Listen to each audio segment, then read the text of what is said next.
Students, आज की class में हम आपको सिखाने वाले हैं कि आप लोग द्विघात बहुपदों का गुणनखंड कैसे निकालोगे। इसी एक क्लास में कैसा भी गुणनखंड हो, अगर आपके पास द्विघात बहुपद है तो आप लोग निकालना सीख जाओगे। तो ध्यान से देखना है। चलिए, सबसे पहले हम लोग द्विघात बहुपदों के व्यापक रूप की बात कर लेते हैं। तो अगर आपके पास कोई भी बहुपद इस तरीके से दिख रहा है, A X square plus B X plus C, तो ये जो आपका बहुपद आप देख रहे हो, ये क्या है? एक द्विघात बहुपद है। अब आपको इसका गुणनखंड करना है, तो इसके लिए कुछ टर्म है, कुछ पद हैं जिनके बारे में आपको जानकारी होना चाहिए। यहाँ पर जो सी है, ये आपका क्या होता है? अचर पद होता है। ठीक है। यहाँ पर अगर हम इस बी की बात करें, बी क्या है? एक्स का गुणांक है, एक्स का गुणांक है। और यहाँ पर अगर हम इस ए की बात करें, तो ए हमारा एक्स स्क्वायर का गुणांक है। अब देखिए, यहाँ पर ये जो द्विघात बहुपद आप देख रहे हो, इसको आप सबसे पहले व्यापक रूप में व्यक्त करिए। कैसे व्यक्त करोगे? ध्यान से देखिए, यहाँ पर एक्स स्क्वायर है, तो एक्स स्क्वायर को आप क्या लिख सकते हो? एक गुणे में एक्स स्क्वायर लिख सकते हो। ऐसा हम क्यों लिख रहे हैं अभी आप समझ जाओगे। यहाँ पर प्लस है, देखिए, तो आप भी यहाँ पर प्लस लिखिए। यहाँ पर माइनस एक्स है, तो माइनस एक्स को आप क्या लिख सकते हो? -1 गुणे में आप एक्स लिख सकते हो, तो लिख दीजिए। यहाँ पर देखिए प्लस है, तो आप यहाँ पर भी प्लस लिखिए। और ये जो -12 है, तो इसको आप ऐसे भी लिख सकते हो ना, तो लिख दीजिए। अब आप लोग ध्यान से बताइए देख करके, यहाँ पर एक्स स्क्वायर का गुणांक क्या है? 1 है। चलिए, तो एक्स स्क्वायर का गुणांक 1 है, आप समझ गए। आप बताइए एक्स का गुणांक क्या है? -1 है। और सी का मान क्या है? -12 है। तो देखिए, हमेशा आप लोग बार बार इसको नहीं लिखोगे, इसको देखते ही आपको समझ जाना है कि एक्स स्क्वायर का गुणांक 1 है। ये जो यहाँ पर आप एक्स देख रहे हो, इसका गुणांक -1 है। ठीक है। और ये जो आप सी देख रहे हो अचर पद, ये क्या है? -12 है। चलिए, अब आप लोग यहाँ पर देख करके बताइए सी का मान क्या होगा। देखिए, 10 मत लेना, सी अचर पद हमारा 10 नहीं, -10 है। हमेशा इससे आपको तुलना करनी है। नहीं समझ पाते हो तो ऐसे जो बहुपद है उनको पहले आप व्यापक रूप में लिख लो। ठीक है। एक्स का गुणांक यहाँ पर हमारा 1 है, और यहाँ पर अगर एक्स स्क्वायर के गुणांक की बात करें तो वो हमारा 3 है। चलिए, एक और आप बताइए। यहाँ पर आप बताइए जो हमारा एक्स है, एक्स का गुणांक क्या है? देखिए 1 है। अचर पद -15 है। 15 कहोगे तो गलत हो जाएगा। हमेशा तुलना आपको इसी से करनी है। ठीक है। चलिए, अब हम लोग गुणनखंड करना स्टार्ट करते हैं। अब देखिए, गुणनखंड आप करोगे कैसे, इसके लिए आपको ध्यान देना है। क्या बात ध्यान दोगे? फर्स्ट स्टेप में आप क्या काम करोगे कि जो आपका अचर पद है, यही अचर पद है ना, तो चलिए अचर पद का गुणा किससे करोगे? एक्स स्क्वायर के गुणांक से। ठीक है। और अचर पद देखिए क्या है? -12 है, और एक्स स्क्वायर का गुणांक 1 है। तो आपके पास देखिए -12 गुणे 1 करोगे तो क्या मिलेगा? -12। अब सेकंड स्टेप में आप क्या करोगे? ध्यान से देखिए, सेकंड स्टेप में करोगे कि ये जो आपका -12 है, इसके आप गुणनखंड निकाल लो।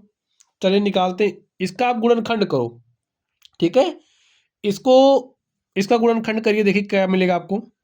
आप लिख सकते हो -12 गुणे में 1, या फिर आप इसी को लिख सकते हो भाई, -12 को -12 का गुणनखंड करना करिए, -1 गुणे में 12 लिख सकते हो, या फिर इसे इसी -12 को आप 3 गुणे -4 लिख सकते हो, या फिर -3 गुणे में 4 लिख सकते हो, या फिर आप लोग इसे 2 गुणे में -6 लिख सकते हो, या फिर -2 गुणे 6 लिख सकते हो। ऐसा लिख सकते हो ना। देखिए, जो हमारा -12 था हमने उसका गुणनखंड कर लिया है, लेकिन आपको समझना है कि कौन सा लोगे आप, कौन सा सेलेक्ट करोगे, वो आपको कौन बताएगा? ए बताएगा, जो आपका एक्स का गुणांक है।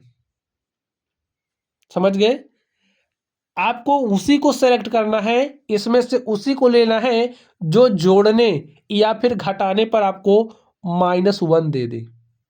देखिए, कौन जोड़ने या घटाने पर -1 देगा? ए वाला देगा। क्योंकि देखिए 3 गुणे में -4 कर रहे हो, आपको -12 मिल रहा है।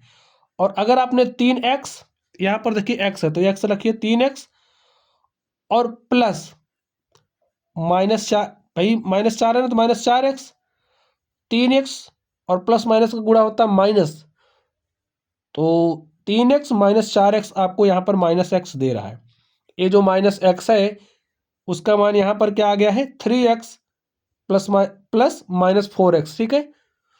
तो इस -x के स्थान पर यहाँ पर जो -x देख रहे हो इसको यहीं रखना है, ये मान इसको उठा के यहाँ रखना है, तो रख दीजिए, रखिए। गुणनखंड अब आपका हो चुका है। देखिए x² इस -x के, ये जो -x आप देख रहे हो इस -x के स्थान पर यही मान रख दीजिए, तो देखिए क्या मिलेगा आपको, +3x प्लस माइनस का गुणा होता है माइनस, तो यहाँ पर माइनस लिख दीजिए 4x और ए उसके बाद -12, ठीक है। अब देखिए आप क्या काम करोगे, आपको सिखा रहे हैं इसलिए समय लग रहा है, अदरवाइज ज्यादा समय का खेला नहीं है, ठीक है। यहां पर आप लोग ध्यान से देखिए, अब यहां पर x है, समझ रहे हो ना, कॉमन लेना आप लोग समझते हो। नहीं आता है कॉमन लेना तो वीडियो के डिस्क्रिप्शन बॉक्स में जाना, वहां पर वीडियो का लेक्चर मिलेगा, आप लोग वहां से कॉमन लेना सीख लेना।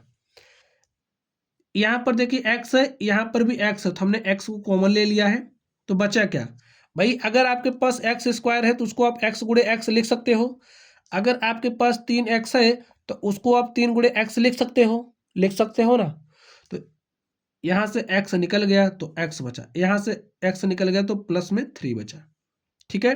माइनस निकालिए, देखिए हमको दिख रहा है कि यहां से 4 निकल सकता है भाई। 12 को आप 4 गुणे, आपके पास 12 है तो 12 को आप 4 गुणे 3 लिख सकते हो, तो ठीक इसी तरीके से यहां पर देखिए 4 निकला तो x बचा, -4 निकाले हो तो ब्रैकेट में प्लस बचेगा, 4 तिया 12, यहां पर x+3 है, यहां पर x+3 है, तो हो जाएगा x+3, x+3 आपने कॉमन कर लिया, बचा क्या, यहां पर x बचा है और यहां पर -4, आपका गुणनखंड हो गया। चलिए अब इसको सॉल्व करिए, दूसरे नंबर को, इसको कैसे सॉल्व करो देखिए, अचर पद क्या है, -10 है, लिख लो। अचर पद का गुणा किससे करोगे, x² के गुणांक से, x² का गुणांक क्या है 3 है जी, कर दिया, तो 10 तिया क्या हो गया -30। अब आपको यही काम करना है कि -30 है ना, इसको कुछ इस तरीके से तोड़िए कि जोड़ने या घटाने पर आपको क्या मिले, +1 मिले। भाई x का गुणांक चाहिए, x का गुणांक क्या है +1, तो कैसे करोगे बताइए। अगर हमें दिख रहा है, देखिए अब आप लोगों ने अभी प्रैक्टिस नहीं किया तो आप लोग नहीं समझ पा रहे हो कैसे तोड़ना है, तोड़ना हमने आपको सिखा दिया, आप लोग वैसे तोड़ना, उसके बाद सेलेक्ट करना। देखिए हमें देखते ही पता चल जा रहा है, अगर हम 6 गुणे 5 करें, 6 गुणे 5 करेंगे तो हमें +30 मिल रहा है, लेकिन हमें -30 चाहिए, यहाँ पर +1 चाहिए। ये क्या बता रहा है कि हमारी जो बड़ी वाली संख्या होगी उसको हम धनात्मक लेंगे, ये प्लस चिन्ह क्या बता रहा है, बड़ी वाली संख्या को धनात्मक लेंगे, छोटे वाले को ऋणात्मक ले लीजिए। 6 गुणे -5 करोगे -30, और देखिए 6 है ना, +6x -5x करोगे तो देखिए 6x में से -5x करोगे तो आपको x मिलेगा। यहाँ पर ये जो आप x देख रहे हो, इस x के स्थान पर क्या लिखा जाएगा, 6x - 5x लिख दीजिए, +6x - 5x -10। अब आप सॉल्व कर लीजिए। चलिए देखिए यहाँ पर 3x कॉमन होगा, यहाँ से भी 3x हमने निकाल लिया, 3x निकल गया तो बचा क्या x, प्लस देखिए यहाँ से 3x, जैसे 6x है ना आपके पास, तो इसको आप 3 गुणे में 2 गुणे में x लिख सकते हो ना, तो ये जो 3 है गुणे में x हमने कॉमन कर लिया, तो बचा क्या 2। इसी तरीके से यहाँ पर देखिए हमने -5 कॉमन किया तो बचा क्या x, माइनस कॉमन किए हैं तो यहाँ चिन्ह प्लस हो जाएगा, और 5 दूनी 10, x+2 यहाँ पर है गुणे के साथ, x+2 यहाँ पर है तो x+2 आपका कॉमन हो जाएगा, बचेगा क्या 3x - 5, ये आपका आंसर हो गया। चलिए अगले क्वेश्चन को आप लोग ध्यान से देखिए, क्या है, 10x² + 21x - 10, अचर पद का गुणा करोगे एक्स स्क्वायर के गुणांक से, तो -10 गुणे +10 तो -100 हो गया भाई, 10 दाम 100 हो गया। अब आपको -100 को कुछ इस तरीके से ब्रेक करना है, जैसे आपके पास जो -100 है इसको कुछ इस तरीके से तोड़ना है कि आपके पास क्या आ जाए, प्लस का 21 आना चाहिए। तो कैसे ब्रेक करोगे इसको आप लोग, ध्यान से देखिए, +21 आपको चाहिए, तो इसको आप कर दीजिए 25 गुणे में 4। देखिए 25 गुणे 4 करोगे 100 मिला, लेकिन आपको -100 चाहिए, -100 चाहिए और प्लस का 21। तो अगर आप इसे माइनस कर दोगे और यहाँ से देखिए 25x minus 4x is equal to, देखिए 25x में से 4x घटा दोगे तो कितना मिल रहा है, 21x, प्लस में आपको 21x मिल रहा है। ठीक है, तो ये जो 21x देख रहे हो उसके स्थान पर 25x माइनस 4x लिख दो।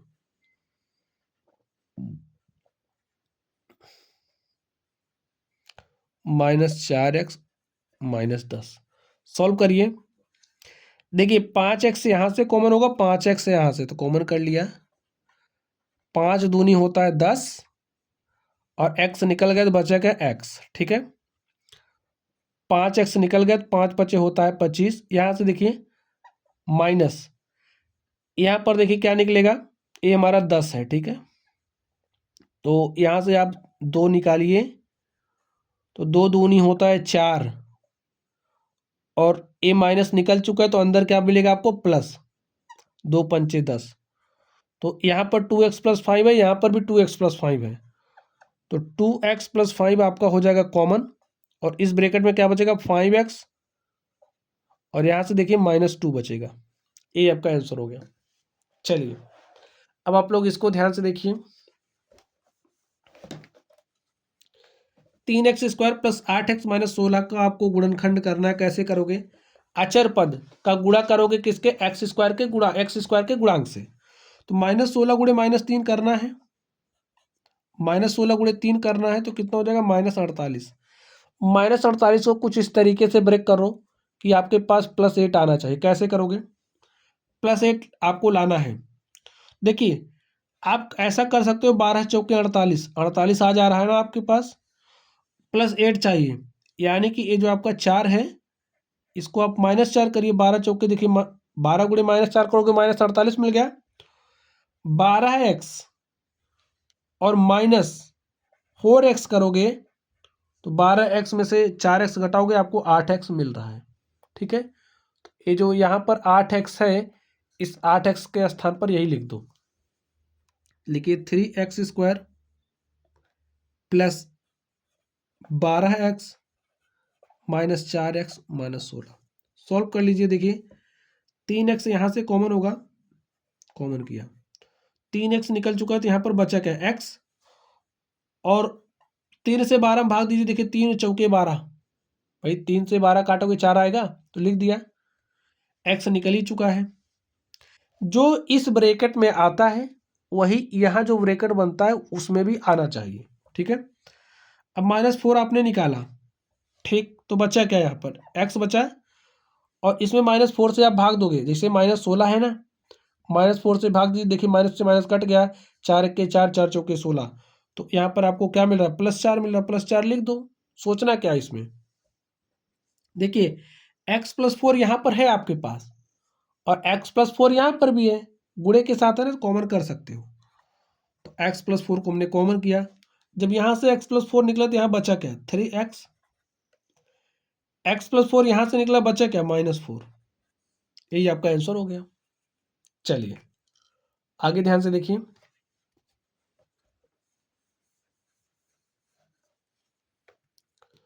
तो यहाँ पर क्या है स्टूडेंट्स, 6x² + x -15। तो कैसे करोगे, अचर पद का गुणा x² के गुणांक से। तो -15 गुणे 6 करोगे तो -15 गुणे 6 कितना हो जाएगा, -90। और ये जो आपका -90 है इसको कुछ इस तरीके से ब्रेक करो कि यहाँ पर आपको क्या मिले, +x मिले। कैसे करोगे, इस 90 को ब्रेक करना है और आपको क्या चाहिए, x चाहिए। देखिए अगर आप 10 गुणे 9 करोगे क्या हो जाएगा 90। आपको -90 प्लस एक्स चाहिए, तो ये जो आपका +9 है इसको -9 करिए, 10 9 -90 हो जाएगा भाई। 10 गुणे -9 करोगे -90, और 10x -9x करोगे तो 10x में से 9x घटाओगे क्या आ जाएगा x। देखिए प्लस एक्स के स्थान पर क्या लिखोगे 10x - 9x, 6x² plus 10x - 9x -15। अब आप सॉल्व कर लीजिए इसको, देखिए क्या मिलेगा आपको। यहाँ पर 6x² है, यहाँ पर 10x है, तो हमको 2x कॉमन होता हुआ दिख रहा है। ठीक है, तो कॉमन कर लीजिए। देखिए 2x हमने निकाला, तो अब आप 2x से इसमें भाग दीजिए, कितना आएगा 2 3 6, x से भाग दोगे तो x ही बचेगा, तो x लिख दीजिए, प्लस इसमें भाग दीजिए। देखिए तो 2 5 10, 2 से 10x, 2 जैसे आपके पास 10x है, 2x से भाग ही दे रहे हो, काट दीजिए, 2 1 के 2, 2 5 10, तो यहाँ पर 5 बचा ना, वही काम हमने यहाँ पर डायरेक्टली कर दिया। अब यहाँ से देखिए 3 यहाँ पर भी कॉमन है, 3 यहाँ पर कॉमन है, -3 हमने कॉमन किया, तो 3 त्रिक 9, ठीक है। x -3 से -15 में भाग दे रहे हो, ठीक है, तो कट गया, 3 1 के 3, 3 5 15, तो प्लस का 5 आपको यहाँ पर भी मिल रहा है। अगर नहीं समझ पा रहे हो तो ऐसे भी आप कर सकते हो। यहाँ 3x + 5 है, यहाँ भी 3x + 5 है, तो आप 3x + 5 लिख लीजिए, कॉमन कर लिया, तो बचा क्या 2x - 3, और यही आपका आंसर हो गया। चलिए अब हम लोग इसको सॉल्व करते हैं। अब स्टूडेंट्स आप लोग ध्यान से देखिए कैसे करोगे। देखिए अचर पद क्या है -3 है, जी हाँ। x² का गुणांक क्या है 8 है, तो लिख लो। -3 गुणे -8 करोगे तो क्या मिलेगा -24। -24 को तोड़ना है और -10x आपको लाना है। कैसे लाओगे सोचिए, आप क्या करोगे। अगर आप कर दो, क्या चाहिए आपको -24 और लेकर के क्या ना -10, तो अगर आप 12 गुणे में 2 करोगे कितना हो जाएगा 12 दूनी 24, ठीक है, 24 मिल रहा है। आपको -10 चाहिए, तो देखिए -12 गुणे 2 करोगे तो -24 मिल रहा है, और अगर आप -12x + 2x कर दोगे तो आपको कितना मिलेगा -12x + 2x, तो आपको क्या मिलेगा -10x। ये जो -10x है उसके स्थान पर क्या रखना है आपको मिल गया। कैसे मिला समझ गए ना। -24 को हमने तोड़ा, -12 गुणे 2 बना, मिला हमें गुणनखंड। -12 गुणे 2 से -12x + 2x लिखा, तो हमारे पास -10x आ गया। -10x के स्थान पर यही रख दो, तो यहाँ लिखिए 8x², फिर -12x + 2x, और क्या है यहाँ पर -3। सॉल्व कर लीजिए अब आप। देखिए हमको 4x कॉमन दिख रहा है, कॉमन कर लीजिए, तो 4 दूनी 8 x -4 तियाँ 12, ठीक है, प्लस यहाँ पर देखिए कुछ कॉमन दिख रहा नहीं दिख रहा, तो 1 कॉमन होता है अगर कुछ नहीं दिख रहा आपको, तो 1 हमने कॉमन किया, तो इस ब्रैकेट में आ गया 2x - 3। 2x - 3 यहाँ पर है, 2x - 3 यहाँ पर है, तो 2x - 3 कॉमन कर लिया, तो बचा क्या 4x + 1, यही हमारा आंसर हो गया। तो स्टूडेंट्स गुणनखंड ऐसे ही करते हैं, ठीक है, तो आप लोगों ने करना भी सीख ही लिया होगा। चलिए आप लोग पढ़ते रहिए, थैंक यू।